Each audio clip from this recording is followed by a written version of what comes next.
Memang satu hal yang sangat sedih, apalagi anak-anak yang uh, drop ya. Ya. Jadi anak-anak yang drop ini, uh, anak sebenarnya ini mereka butuh kasih sayang, perhatian gitu. Memang sedih sekali kalau ada anak yang meninggal begitu.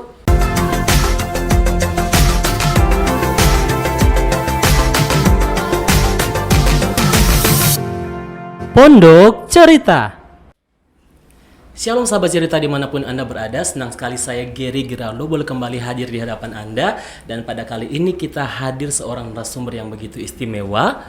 Orang ini sangat berjasa di bidang kesehatan. Nah, saya perkenalkan secara langsung saja Ibu Heni Sucipto Ciptamaya. Oke, saya panggil Cik saja ya. Apa kabar Cik? Baik? Puji Tuhan, baik. Luar biasa, senang sekali Cik Heni boleh hadir di sini. Sungguh satu kehormatan bagi kami Cik bisa ada di tempat ini. Terima kasih. Dan menurut kru yang membagikan data Cik kepada saya, Cik ini sebagai pendiri dan juga ketua Yayasan Kanker Anak Pejuang Hebat Sulawesi Utara ya Cik. Betul. Wah, luar biasa sekali. Nah Cik, saya ingin bertanya, saya sangat tertarik dengan hal ini. Bagaimana sih latar belakangnya sampai yayasan yang luar biasa ini Cik bisa terbentuk? Karena saya mendengar Cik sebelumnya juga pernah bergelut di bidang radio. Nah bagaimana mungkin dari radio terus pindah ke yayasan kanker? Nah bisa diceritakan Cik? Begini, memang dari dulu kami kan pelayanan dengan hanya apa adanya gitu ya. Terus satu waktu kami bergabung di Radio Sumber Kasih. Nah, di Radio Sumber Kasih itu sebagai tim kerja kami diangkat dari beberapa fans-fans yang ada. Kami melayani di orang-orang yang tidak mampu begitu. Dari radio telepon ada yang sakit, ada yang lumpuh, ada yang stroke itu. Kami mendatangi cari tahu alamat itu dan kami berkunjung.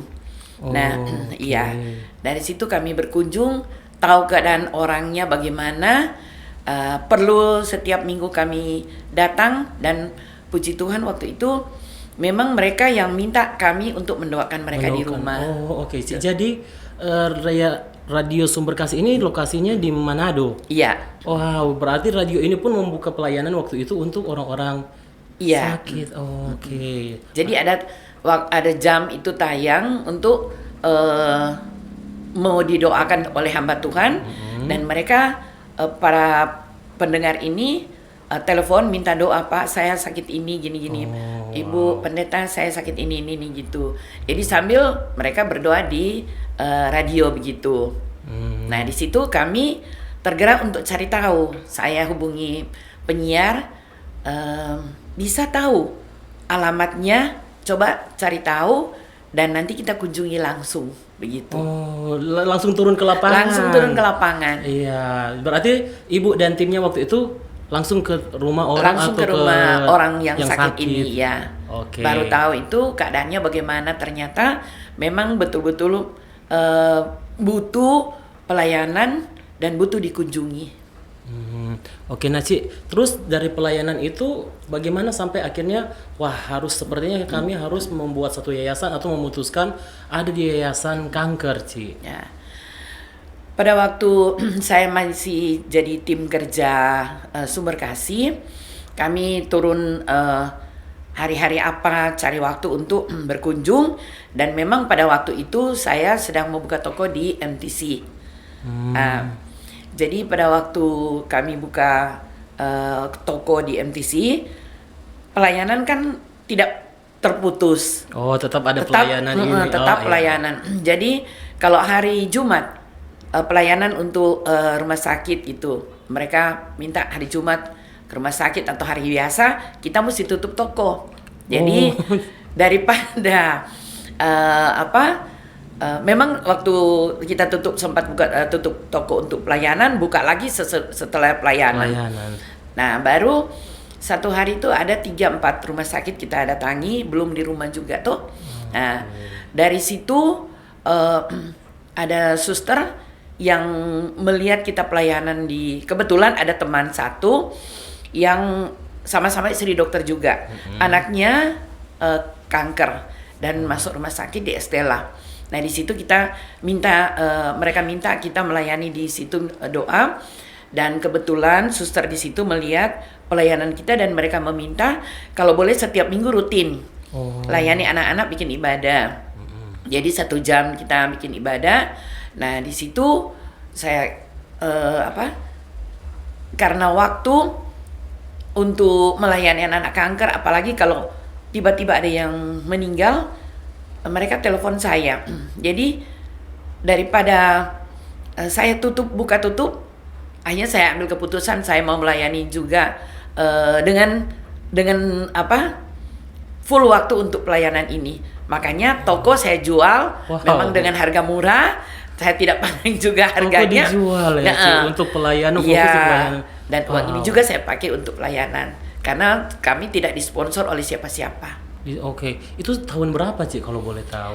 Itu 2000, kita mulai pelayanan 2006. Oh, mulai pelayanan 2010 kalau enggak salah itu.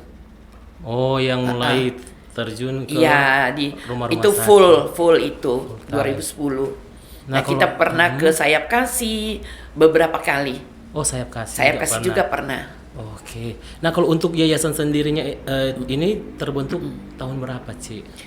Kalau yayasan pertama kali di Manado itu 2012. Nah, kita ketemu dengan yang dari pusat. Kebetulan mereka menawarkan untuk membuka yayasan di sini, rumah singgah. Jadi waktu itu sudah kita buka rumah singgah itu 2012. Awalnya juga itu. Oke. Jadi ada juga dalam bentuk rumah singgah yayasan ini. Nah, Cik, sebenarnya ketika Cik membuat yayasan kanker anak pejuang hebat Sulawesi Utara, tujuan yayasan ini apa sih, Cik, ketika Cik membentuk ini?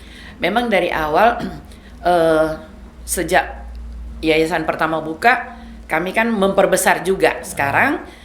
Jadi yayasan sekarang yang ada Yayasan Kanker Anak Pejuang Hebat Sulawesi Utara.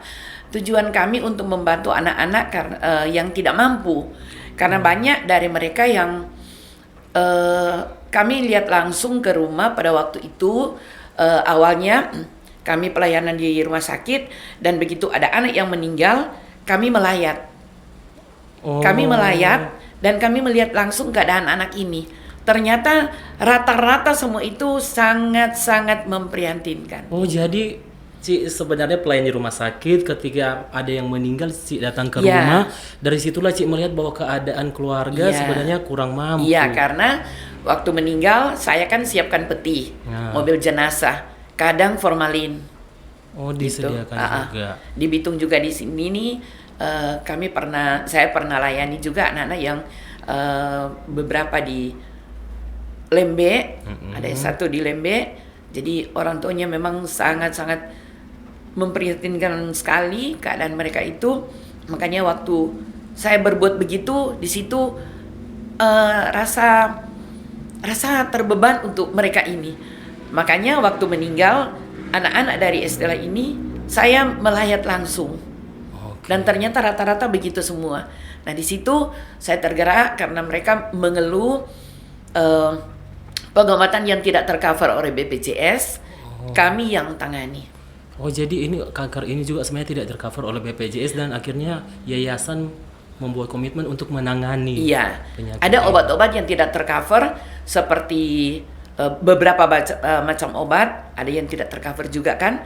Tidak semua di cover BPJS. Terus kalau pemeriksaan sumsum tulang belakang itu mesti kirim lab ke Makassar, itu perlu biaya hampir 2 juta. Wow. 1 juta lebih. Dan itu dibiayai oleh yayasan. Itu. Wah, Cik, luar biasa sekali. Saya sangat senang Cik boleh hadir di sini. Betapa mulia sebenarnya yayasan ini ya, Cik, bisa dibentuk. Nah, pertanyaan selanjutnya, Cik, apakah yayasan ini, kan di sini ada anak, pakai kata anak, memang khusus hanya untuk anak, dan apakah yayasan ini untuk agama tertentu saja, Cik? Kalau Yayasan Kanker Anak Pejuang Hebat memang hanya khusus untuk tangani anak-anak kanker. Anak 0 sampai 18 tahun. 0 sampai 18 tahun. Oke. Dan di rumah singgah itu harus ada satu pendamping. Dan mereka tinggal di situ berbagai macam agama. Berbagai ya, macam agama. Kami tidak memilih di agama apa ya apa.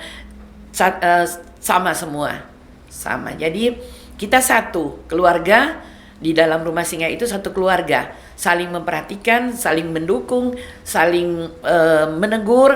Jadi tidak ada beda-beda di situ. Semua baku sayang. Semua baku sayang. Iya. Wow. Nah, Ci, tadi kan Ci sempat singgung tentang rumah singgah. Nah, bagaimana sih sistemnya? Kan ada rumah sakit, ada rumah singgah. Jadi, bagaimana sih, Ci?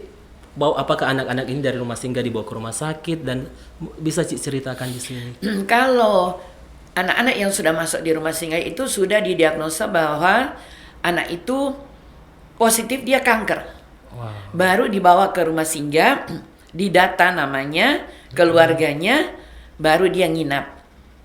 Dari situ baru dia besoknya dia ke rumah sakit Estella, transport dari rumah singgah ke Estella dibiayai juga oleh yayasan. Jadi orang tua tidak perlu keluar uang. Dari Estella juga selesai pengobatan, mereka kembali juga ke rumah singgah. Nginap di rumah singgah. Makan, tidur semua, pamper, susu semua ditanggung yayasan. Oh, jadi anak-anak ini di rumah singgah dulu baru dibawa ke rumah sakit, dan setelah dari rumah sakit bisa kembali lagi ke rumah singgah. Sehingga wow, luar biasa sekali. Nah, kan Ci ini banyak berhubungan tentang kanker. Berbicara tentang kanker, Ci, seberapa bahaya sih penyakit ini sampai akhirnya Ci memutuskan untuk membuat yayasan yang khusus untuk penyakit kanker? Kanker ini sebenarnya memang tidak menular, cuman sangat berbahaya. Makanya itu kalau kita komitmen di rumah singgah itu karena apa? Mereka kalau nginap di rumah singgah, mereka tinggal di rumah singgah, kita bisa kontrol makanannya. Oh, sampai makanan juga, tidak bisa sembarang makan. Kadang kan anak-anak suka snack, makanya ada beberapa orang tuh yang kasih anak-anak snack-snack begitu, kami larang. Bukannya kami pelit atau apa, jaga anak-anak yang tidak bisa makan begitu. Harus sehat. Jadi di rumah singgah itu ada koordinator. Koordinator ini dia mengkoordinir semua pengobatan. Dia akan ini anak jadwalnya ke rumah sakit, sudah waktunya dia yang kasih tahu. Bu, ini ya, mama ini, anak ini besok mau siap-siap gitu. Oke. Nah, Cik, kan yayasan ini menanggulangi anak penyakit kanker, bahkan Cik bilang 2 juta tadi untuk pengobatan, bahkan transportasi. Makanan pun diatur, pasti itu harus sehat-sehat juga kan, Cik? Iya. Dan saya yakin itu butuh biaya yang besar. Betul. Nah, Cik, bagaimana sih Cik bisa menanggulangi semua itu, Cik? Ya, untuk yayasan kami ini baru mau 2 tahun kan, Yayasan Kanker Anak Pejuang Hebat ini baru mau 2 tahun. Kami sendiri bingung ya, dari mana biaya ini yang kami boleh bantu anak-anak, karena pengobatan ini, kanker ini memang tidak bahaya, tapi memang panjang. Iya. Pengobatannya butuh waktu panjang. Nah, kami itu hanya ya puji Tuhan sampai saat ini Tuhan cukupkan dengan cara Tuhan. Kami tidak tahu bagaimana ya Tuhan gerakan donatur-donatur. Ya setiap bulan ada yang beberapa orang yang tergerak untuk membantu. Wow. Jadi donatur tetap. Jadi ada dari tangan-tangan orang yang tergerak untuk membantu. Iya. Wow. Karena ini mandiri, apakah dari pemerintah ada? Kalau dari pemerintah sampai saat ini belum ada. Sampai saat ini belum ada. Cuma yang lalu Ibu Wakil Gubernur, Ibu Dr. Devi Thanos, beliau sempat ke rumah singgah. Ya puji Tuhan, kami memang merasa sangat bangga dan senang karena Ibu Dr. Devi Thanos ini, beliau tergerak mengunjungi kami dan menyumbang kami meja belajar. Kebetulan kan kursi sudah ada, karena kalau ada donatur kan anak-anak mau duduk di lantai. Jadi kami berusaha uang yang dapat dari seorang ibu yang kebetulan ibu ini tahu kami punya rumah singgah, makanya ditransferlah 15 juta ini untuk biaya rumah singgah, piring, gelas, itu bangku apa, sampai dapat kursi ini. Dan Ibu Dr. Devitanus ini, Ibu Wagub, beliau tahu kami menceritakan bahwa anak-anak belajar hanya di lantai. Jadi tengkurap di lantai semua belajar. Nah di situ Ibu Devitanus menyumbang kami meja belajar dan tempat tidur, kasur 4 buah. Wow, luar biasa. Jadi baru Ibu Wakil Gubernur yang datang. Oke, berarti memang Tuhan itu menggerakkan orang-orang untuk Iya. bisa datang membantu Ibu. Iya. Wow, dan tadi juga ternyata di rumah singgah juga bukan cuma pengobatan ya, ada belajar juga Iya. tadi. Belajar. Wah, luar biasa sekali. Nah, pengalaman Ibu begitu panjang di dalam pelayanan yayasan, bahkan yayasan kanker ini. Karena sebelumnya ada yayasan dan ini yang yayasan besar yang Ibu buat sendiri. Nah, Bu, apa sih pengalaman yang paling berkesan yang Ibu rasakan selama pelayanan kanker ini, Ci? Kalau pelayanan yang berkesan, saya karena setiap hari ke rumah singgah ya, berhadapan dengan anak-anak dan orang tua. Mereka sudah menganggap saya sendiri ya, menganggap mereka itu ada keluarga saya sendiri. Karena Tuhan mempertemukan kita di dalam pelayanan kanker anak ini, makanya ada perasaan tersendiri karena mereka ini sudah memanggil saya sebagai mama. Oh, mama. Jadi Ya. orang tua sampai anak-anak itu panggil mam. Mam panggil Jadi saya langsung, datang, mereka anak-anak langsung berlari berpeluk. Memeluk saya sampai mau jatuh karena anak-anak 3 anak 4 anak datang langsung rangkul saya. Gitu. Wow, jadi Ibu ini jadi mamanya mereka Iya. semua. Senang sekali dengarnya. Nah, kalau tadi kan Bu pengalaman yang paling berkesan, Bu. Kalau yang kendala-kendalanya biasanya apa sih yang Ibu rasakan? Mungkin? Kalau kendala, memang sekarang ini kami punya masalah karena rumah singgah kan sebentar lagi udah mau habis kontrak. Yaitu yang karena anak-anak ini banyak. Satu sekarang ini ada di Jakarta, dirujuk ke Jakarta karena pasien-pasien ini kalau tidak bisa dibuat di Manado, dirujuk ke Jakarta. Jadi biaya kami yang tanggung. Dan saat ini satu anak otak. Kanker otak. Jadi dia sedang berobat di Jakarta, kami rujuk ke Jakarta, memang biaya semua ditanggung yayasan juga. Tiket sama uang makan di sana selama mereka di sana gitu. Nah, sekarang kalau mereka kembali seperti ini semua kan mengeluh rumah singgah. Oh iya. Semua ini banyak yang ini nanti tiga anak yang akan masuk di rumah singgah lagi. 2 barusan meninggal. Jadi ada 3 lagi yang mau masuk. Nah, itu yang kami akan siap-siap untuk mencari rumah singgah yang baru. Kendala kami hanya itu, dan satu kami akan bertanya mungkin ke pihak rumah sakit karena antigen sekarang hanya dari yayasan yang masuk ke Estela anak yang mau berobat itu hanya antigennya itu diminta dari cuma anak-anak yayasan. Kalau dari guest house dari Mendak itu yang kami terkendala di situ. Jadi iya. uang yang kami dapat dari donatur kami salurkan untuk berobat. Jadi kebanyakan sekarang juga tambah di BPJ antigen itu. Antigen, berarti kendala-kendala teknis Iya. seperti itu yang cukup memberatkan. Iya. Dan satu lagi kendala untuk mencari rumah singgah yang Iya. baru mungkin ya. Nah, Bu, saya juga pernah pelayanan di Estela waktu saya sempat ikut satu pelayanan. Di sana kami ingin melayani minggu depan. Ditelepon dulu jumlah anak berapa begitu, Bu. Karena jumlah anak minggu ini belum tentu sama dengan jumlah Betul. anak yang minggu depan.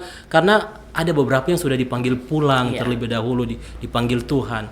Nah, Ibu kan saya lihat juga di Facebook, wow cukup sedih hati saya ya Bu. Karena Ibu begitu banyak melihat kematian atau anak-anak yang berpulang. Bagaimana sih perasaan Ibu yang dipanggil mama oleh mereka? Memang satu hal yang sangat sedih. Apalagi anak-anak yang drop ya. Jadi anak-anak yang drop ini anak sebenarnya ini mereka butuh kasih sayang, perhatian gitu.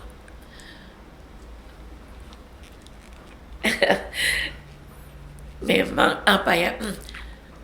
sedih sekali kalau ada anak yang meninggal begitu, seperti baru-baru. Anak-anak kan sudah dekat, jadi mereka kan panggil mama begitu. Baru beberapa minggu lalu saya hampir setiap hari saya ke rumah singgah, dan anak-anak ini dekat sekali. Kalau saya lagi duduk di meja ngomong-ngomong sama mama mereka, anak-anak ini udah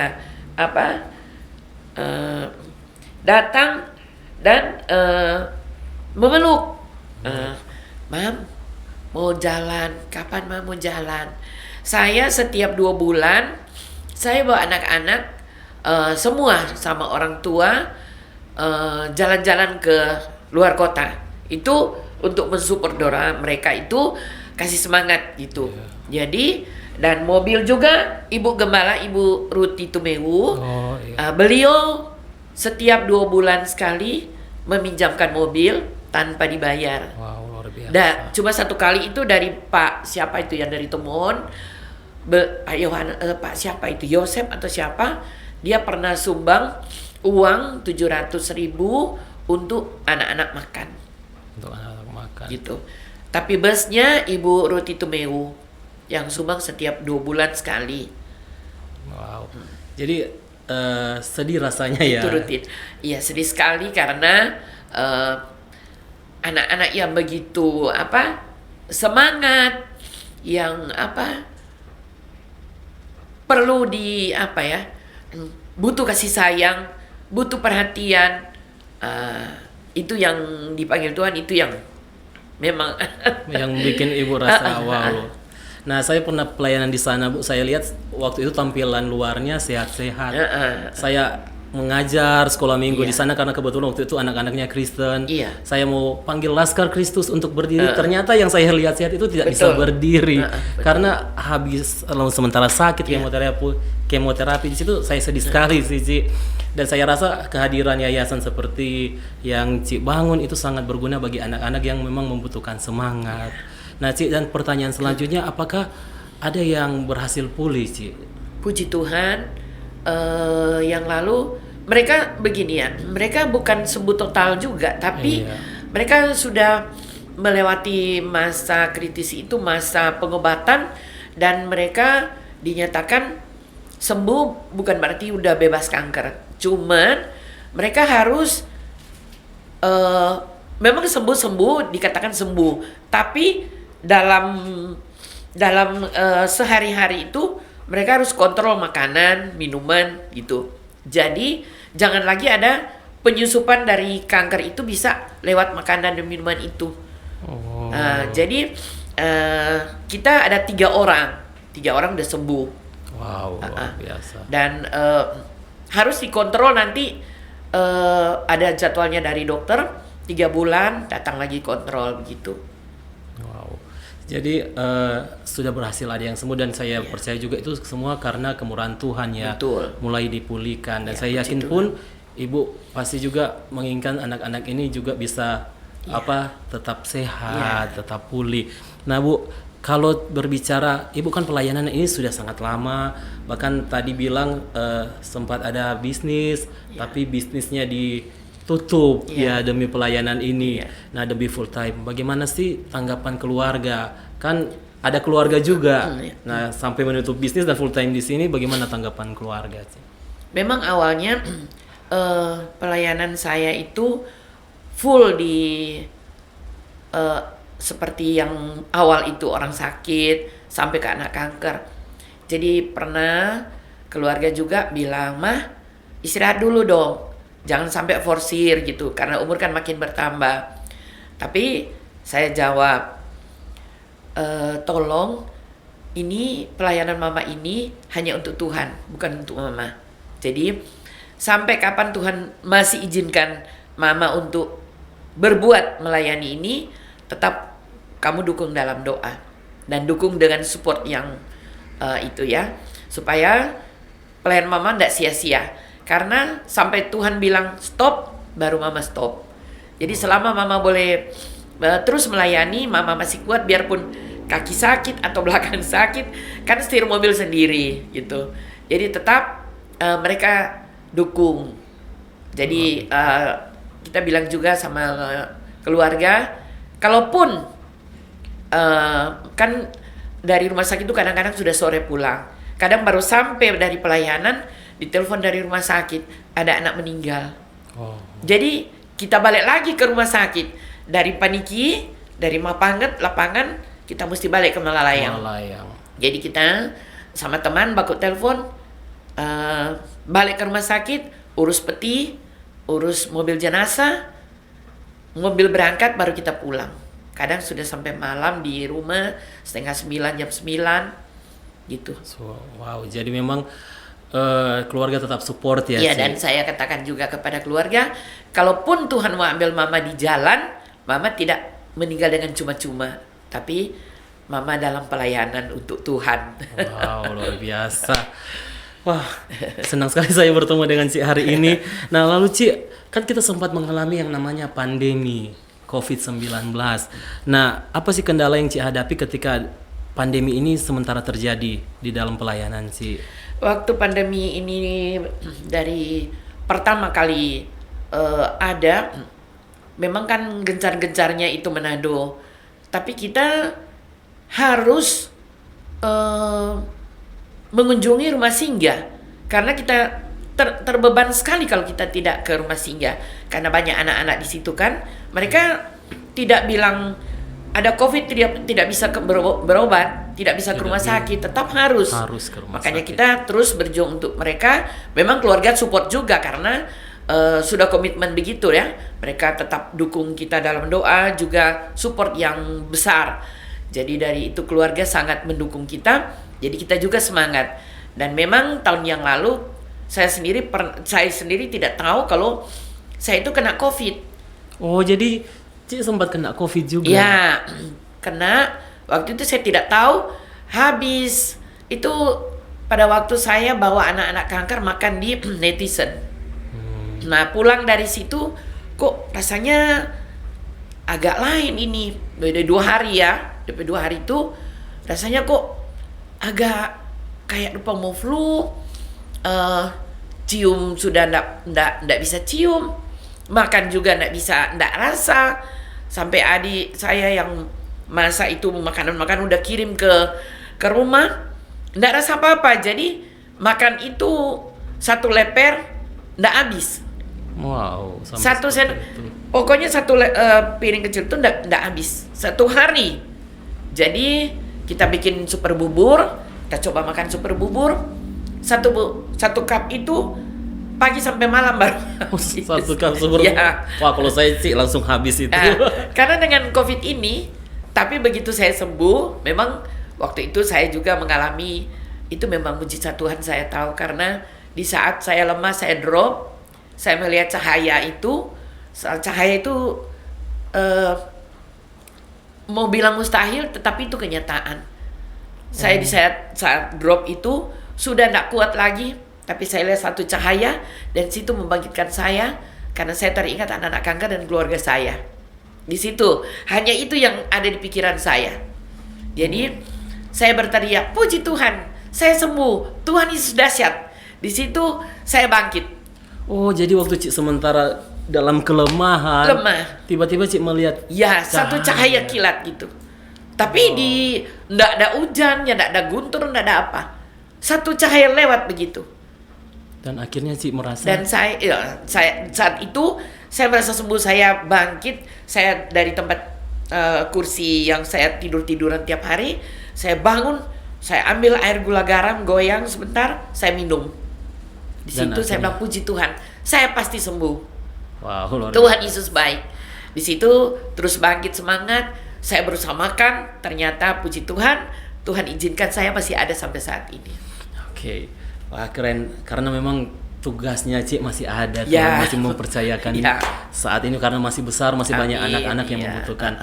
Cik, nah Cik kalau melihat anak-anak yang sementara sakit, Cik, kan banyak sahabat Pondok Cerita yang mungkin cuma sakit flu atau sakit istilahnya pantat leher aja so lemah so merengek begitu. Nah kalau Cik melihat bagaimana sih semangat anak-anak ketika sementara sakit untuk berjuang sih?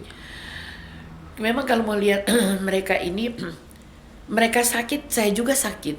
Karena saya lihat begitu lemah, begitu drop ya anak-anak ini. Makanya itu saya kasih semangat terus kepada anak-anak, orang tua, kalau boleh anak-anak jangan dimarah, jangan dipukul. Itu harus kasih perhatian full. Harus kasih perhatian Ya. full. Itu kasih sayang. Makanya itu anak-anak, mereka kalau di Estela itu saya sering video call. Bagaimana anak-anak keadaan sekarang? Ada satu anak yang sampai keluar darah di mata, sampai keluar darah di pokoknya mulut karena dicabut giginya. Dicabut Drop giginya memang. ya? Iya. 11 gigi dicabut. Itu karena kenapa Cik harus dicabut? Katanya dokter harus dicabut. Oh, Karena sudah rusak atau bagaimana ya harus dicabut, dan pendarahan juga. Sampai di mata dia keluar darah kental itu. Saya tetap video call dan katakan banyak berdoa. Tuh. Penguatan lah untuk mereka. Memang sedih, kasihan juga karena anak-anak, sedangkan orang besar flu, sakit kepala sakit toh. Iya. Apalagi anak-anak ini. Namanya kanker darah, dia kan organ tubuh semua ini kan perlu darah, pengaliran darah. Nah kalau dia kanker darah kan otomatis semua tubuh kan jadi gak enak. Wow. Berarti secara tidak langsung memang Cik harus juga memberikan semangat, Iya. memberikan motivasi, bahkan kalau boleh memberikan firman-firman juga Iya. bagi anak-anak yang ada supaya tetap kuat imannya. Saya cuma bilang, yang menyembuhkan kita hanya satu, Tuhan Yesus. Karena Tuhan Yesus sudah menebus di kayu salib untuk dosa-dosa dan semua penyakit kita. Cuma kita memang mengandalkan Tuhan. Tidak ada yang manusia siapapun yang bisa. Dokter itu hanya perpanjangan tangan. Tapi Tuhan yang menentukan hidup matinya manusia. Oke, luar biasa. Hanya Tuhan yang menentukan Hanya hidup Tuhan dan yang mati. menyembuhkan. Saya yakin itu menjadi semangat buat anak-anak Amin. yang mendengar. Nah, ada satu anak kanker mata. Dua-dua mata buta. Sekarang ada di rumah singgah. Kalau mau berkunjung boleh silakan. Anak ini tinggal di rumah singgah sudah lama. Sudah rujuk ke Jakarta lalu. Dipasang biji mata palsu 22 biji. Jadi dibiayai juga yayasan. Dan puji Tuhan anak ini sekarang dia menyanyi lagu gereja, lagu-lagu rohani. Saya beli, kalau dia tidak bisa main-main mainan yang lain-lain karena tidak bisa mendengar, tidak bisa melihat. Saya beli drum kecil. Nah, situ dia menyanyi. Dia menyanyi, tahu dia tahu ketuk itu bagaimana, sambil dia nyanyi dia ketuk-ketuk itu. Wow. Gitu. Semuanya menjadi hiburan, menjadi kekuatan Ya. bagi anak-anak. Dan saya, keputusan dokter juga sudah bilang kecil kemungkinan anak ini bisa sembuh. Kecil kemungkinan.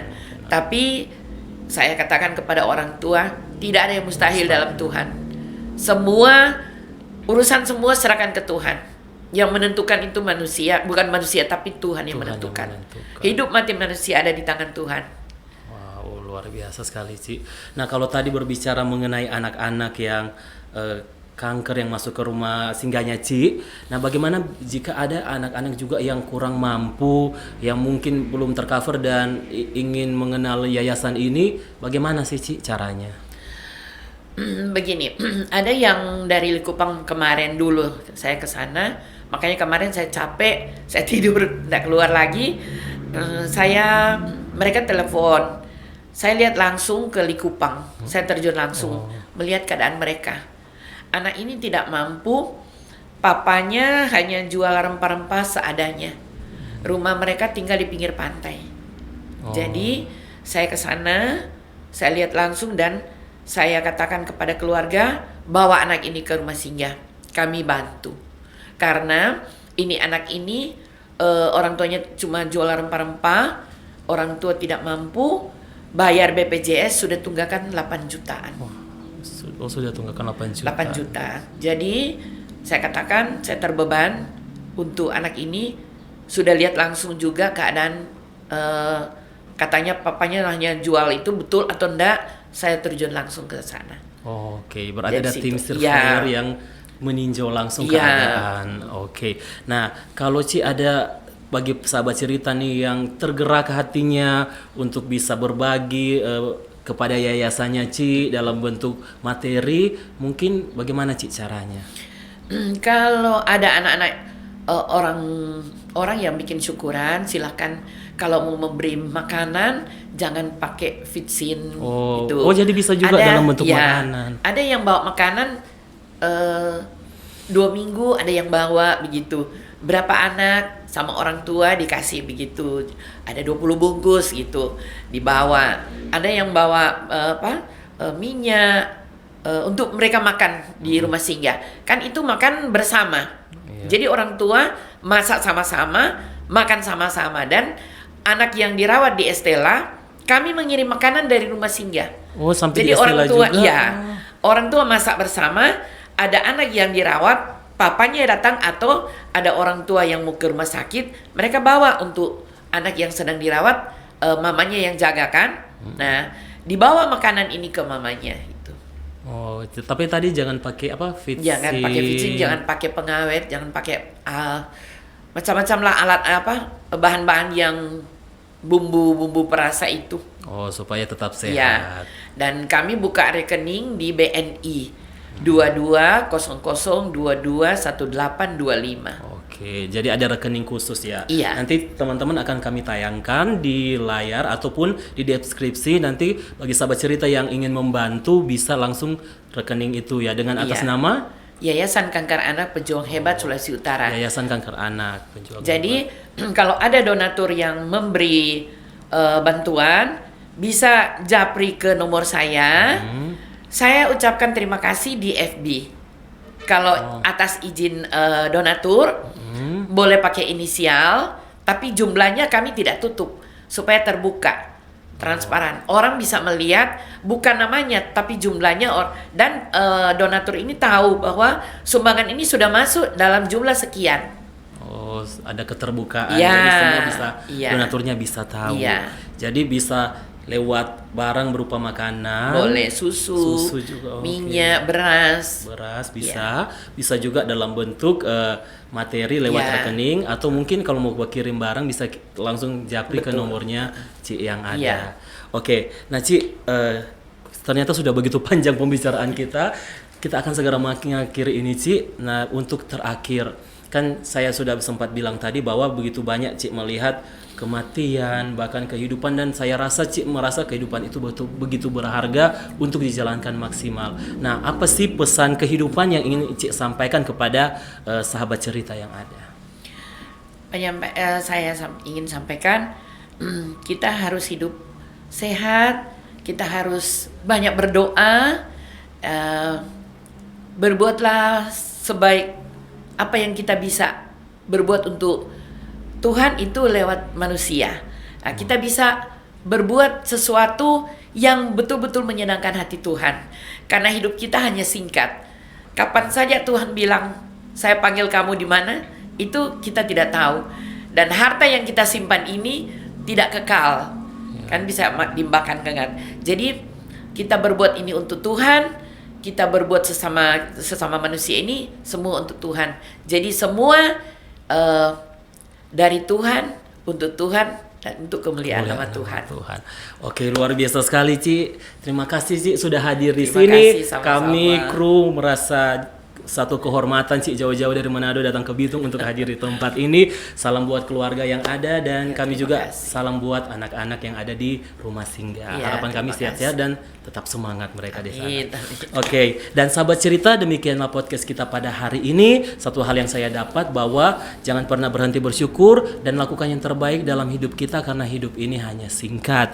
Dan bagi sahabat cerita yang ingin mendonasikan berkatnya untuk Yayasan Kanker Anak Pejuang Hebat Sulawesi Utara, bisa lihat nomornya atau linknya di deskripsi yang ada. Dan juga bagi sahabat cerita yang ingin didoakan, bisa lewat nomor yang ada di bawah sini. Dan akhirnya saya Gary Giraldo dan Ci Heni pamit dari hadapan sahabat cerita semua, dan sampai jumpa di podcast selanjutnya. Tuhan Yesus memberkati.